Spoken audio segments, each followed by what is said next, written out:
Hello everyone, welcome back to channel. दोस्तों, आज के वीडियो में बात करते हैं रमजान के बारे में। What is Ramzan and what is the speciality of Ramzan. जैसे आप लोग जानते ही होंगे कि अभी रमजान का महीना स्टार्ट हो चुका है और पूरे दुनिया भर में मुस्लिम लोग इसको एक अलग ही लेवल पर सेलिब्रेट करते हैं। तो एक्चुअली इस रमजान का क्या ऐसा बेनिफिट होता है, क्यों उसकी इतनी एक्साइटमेंट होती है, रोजे क्यों रखे जाते हैं और रमजान के अंदर ऐसे और कौन कौन सी चीजें होती हैं और उसके क्या बेनिफिट है, इन सभी चीजों के बारे में आज के इस वीडियो में हम डिटेल में डिस्कस करने की कोशिश करेंगे। तो दोस्तों, अगर आपने अब तक भी हमारे चैनल को सब्सक्राइब नहीं किया है तो make sure to subscribe our channel, ताकि इसी तरह के अलग अलग वीडियोस का आप यहाँ पर मजा ले सकें। तो बिना देरी के चलिए गाइस शुरू करते हैं।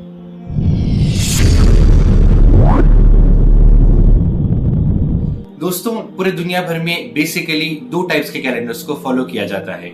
एक कैलेंडर है सोलर कैलेंडर और दूसरा कैलेंडर है ल्यूनार कैलेंडर। सोलर कैलेंडर जैसे इसके नाम के अंदर ही है कि सूरज के ऊपर से जो मंथ्स हमने डिस्क्राइब किए हैं उसे हम सोलर कैलेंडर कहते हैं, और जो चांद के ऊपर से जिन मंथ्स को डिस्क्राइब किया जाता है उसे हम ल्यूनार कैलेंडर कहते हैं। दोस्तों, इसके बारे में मैंने एक डिटेल वीडियो बनाया था, उसकी लिंक आपको यहाँ पर नजर आ रही होगी। तो अगर आप इस बारे में और डिटेल में जानना चाहते हैं तो इस लिंक पर क्लिक कीजिएगा, ताकि हम मून क्यों ऑब्जर्व करते हैं और किस तरह से ये अलग अलग महीने वर्क करते हैं इसके बारे में आपको डिटेल इन्फॉर्मेशन वहाँ पर मिल जाएगी। तो चलिए वापस आते हैं अपने टॉपिक पर। दोस्तों, इस्लामिक कैलेंडर ये एक्चुअली लूनार कैलेंडर के ऊपर वर्क करता है, जिसके 9th मंथ को हम एज अ रमजान कंसिडर करते हैं, जिसके अंदर पूरा महीना रोजा यानी कि फास्टिंग की जाती है। अब बेसिकली ये फास्टिंग क्या होती है कि इसके अंदर आपको मॉर्निंग से लेके इवनिंग तक यानी कि सनराइज से लेके सनसेट तक ना ही आपको कुछ खाना है ना ही आपको कुछ पीना है। और ये पूरा ड्यूरेशन जो अलग अलग कंट्रीज में 11 आवर्स से लेके 17 आवर्स तक का हो सकता है,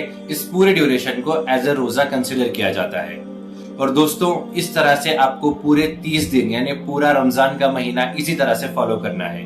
दोस्तों, बेसिकली इस्लाम के पॉइंट ऑफ व्यू से रोजा ये एक तरह की इबादत है, एक तरह की वर्शिप है फॉर द गॉड, मगर उसके अलग अलग फिजिकल और स्पिरिचुअल बेनिफिट्स हम अपने लाइफ के अंदर ऑब्जर्व कर सकते हैं।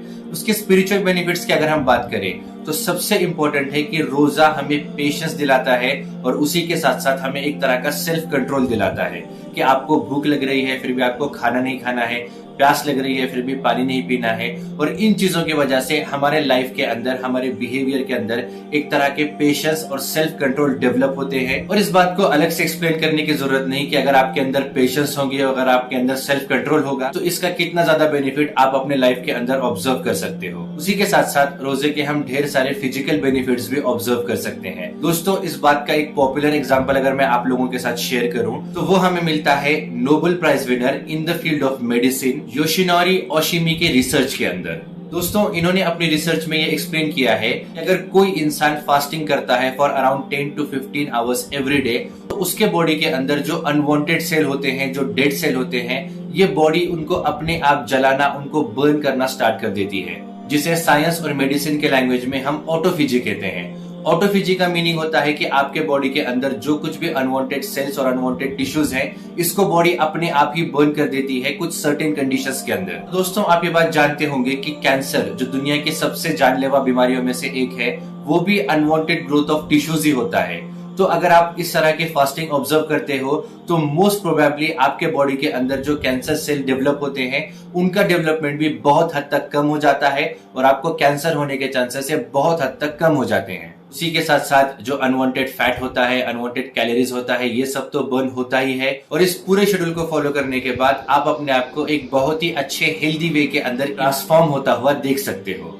दोस्तों, इसीलिए रमजान इस अरेबिक वर्ड का मीनिंग भी यही है कि जल जाना, बर्निंग या हॉटनेस, यानी कि ऑटोफेजी यानी कि ये इंटरनल बर्निंग आपके बॉडी को एक न्यू एंड हेल्दी फॉर्मेट के अंदर कन्वर्ट कर रही है।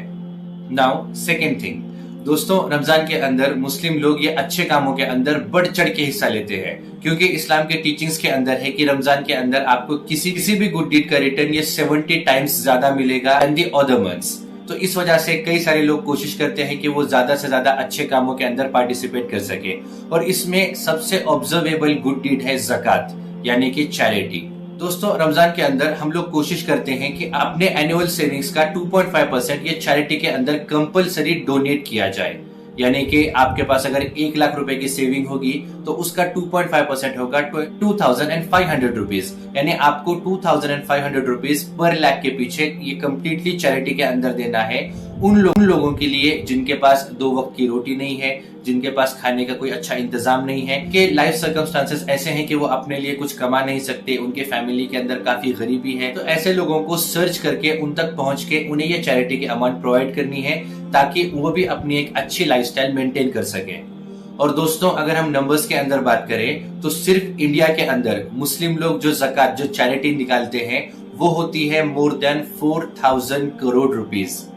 तो आप लोग इमेजिन कर सकते हो इतनी ज्यादा अमाउंट अगर चैरिटी के अंदर दी जाएगी और उसको प्रॉपरली डिस्ट्रीब्यूट किया जाएगा तो शायद हो सकता है कि जो एक वर्ल्ड हंगर का हम एक रेशो ऑब्जर्व करते हैं उसे बहुत हद तक आराम से कम किया जा सकता है, उसे ओवरकम किया जा सकता है। उसी के साथ साथ जिस तरह से अच्छे कामों के अंदर बढ़ चढ़ के हिस्सा लिया जाता है, उसी तरह से अपने आप को बुरी आदतें, बुरे कामों से भी रोकना इस रमजान के अंदर कई लोग प्रेफर करते हैं।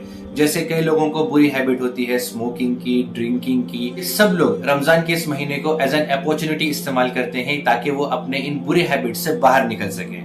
तो दोस्तों, रमजान ये एक प्रैक्टिकल अपॉर्चुनिटी है कि आप क्या कर सको। एक तो अपने अंदर पेशेंस क्रिएट कर सको, रोजे के थ्रू अपने आप को एक बेहतर इंसान बना सको, आप अच्छाई के कामों में बढ़ चढ़ के हिस्सा ले सको, बुराई से अपने आप को रोक सको। और दोस्तों, कोई भी चीज हम अगर 1 या 2 दिन के लिए फॉलो कर रहे हैं तो उसका उतना बेनिफिट हम ऑब्जर्व नहीं कर सकते, मगर उसी चीज को अगर हम एक रूटीन के साथ फॉलो कर रहे हैं फॉर कंटिन्यूअसली 30 डेज तो उन चीज की हमारे लाइफ के अंदर एक हैबिट बन जाती है, एक आदत बन जाती है। और इस कंसिस्टेंसी को मेंटेन करने की वजह से हम इन सब हैबिट्स को जो हमने इस रमजान के अंदर ऑब्जर्व किए हैं, अडॉप्ट किए हैं, उसको हम उन 11 महीनों तक कंटिन्यू कर सकते हैं। और ये ह्यूमन नेचर है कि जैसे जैसे टाइम बीतता जाता है हमारी बैटरी वैसे वैसे लो हो जाती है। जैसे जैसे हमारी बैटरी डाउन हो जाती है, ये हैबिट लो हो जाती है, तो 11 महीनों के बाद नेक्स्ट ईयर तब तक दूसरा रमजान आ चुका होता है। नेक्स्ट रमजान में फिर इन सभी चीजों को रिपीट करके हम अपने आप को फिर से एक बार चार्ज अप कर सकते हैं और हम सेल्फ बेनिफिट के साथ साथ सोसाइटी के लिए भी एक बेनिफिशियल इंसान, एक अच्छे इंसान बन सके। तो दोस्तों, यही मैसेज है, यही मोटो है इस रमजान का। तो दोस्तों, उम्मीद करता हूँ आपको ये इन्फॉर्मेशन अच्छी लगी होगी, बेनिफिशियल लगी होगी। और जाने से पहले आप सबको मेरी तरफ से भी रमजान की ढेर सारी शुभकामनाएं। रमजान मुबारक। This is Arshad Syed. Thank you so much.